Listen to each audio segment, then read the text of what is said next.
Assalamualaikum warahmatullahi wabarakatuh. Selamat sore millennials.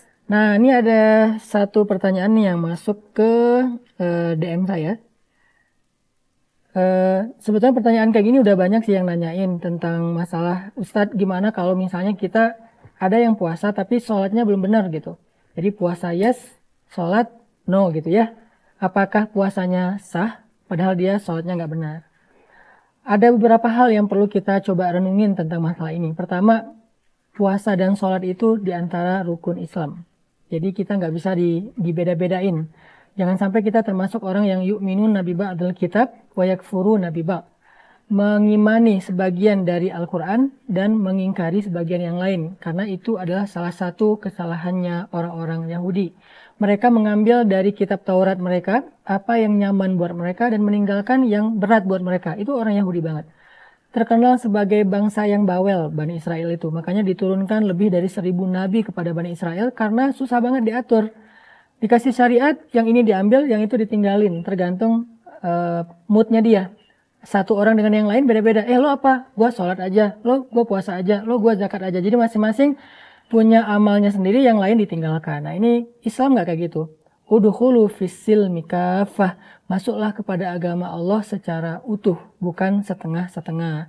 Sehingga kita berusaha untuk memaksimalkan semuanya, baik itu sholat maupun dia puasa. Lagi pula, di bulan puasa itu kan kita juga sedang dilatih oleh Allah untuk menikmati sholat. Dengan apa? Dengan sholat tarawih. Tarawih itu latihan loh, supaya sholat kita itu jadi tarawih. Apa arti tarawih? Santai. Arti tarawih, rohah, rehat. Arti tarawih itu enjoy. Bisa nggak kita sholat enjoy? Bisa nggak kita jadikan sholat kita itu sebagai rehat? Bukan sekedar kewajiban, bukan sekedar beban, tapi rehat. Makanya dulu Nabi ketika meminta Bilal bin Rabah untuk mengumandangkan azan, Nabi itu nggak ngomong, wahai Bilal, azin, azanlah, bukan. Tapi, ya Bilal, arihna bis sholah, istirahatkan kami dengan sholat. Jadi buat Nabi dan sahabat, sholat itu break loh. Bukan kewajiban, bukan tugas. Jadi kalau udah capek dengan aktivitas, kita break yuk. Nah, break kita apa? Bukan cuma ngopi, bukan coffee time, tapi sholat time. Habis sholat baru ngopi. Jadi bisa nggak kita jadiin sholat kita sebagai break dari segala macam kesibukan dan kejenuhan kita? Caranya gimana? Dilatih lewat sholat tarawih. Makanya kenapa tarawih itu rakaatnya banyak. Dari mulai 8 rakaat sampai 20 rakaat. Ada yang 8 plus 3, ada yang 20 plus 3. Sehingga totalnya 11 atau 23 rakaat. Kenapa kok banyak banget? Kita lagi latihan. Latihan menikmati berdirinya, menikmati rukuknya, menikmati sujudnya. Akhirnya kalau udah bisa enjoy dengan sholat, berarti puasa kita sukses tuh. Membawa kita kepada sholat yang khusyuk, sholat yang benar. Itu hakikat dari puasa. Tapi kalau ada orang yang puasa tapi malah nggak sholat, kayaknya puasa dia itu cuman cuman casing doang, nggak sampai kepada substansinya. Karena justru di dalam ibadah Ramadan itu ada sunnah tarawih.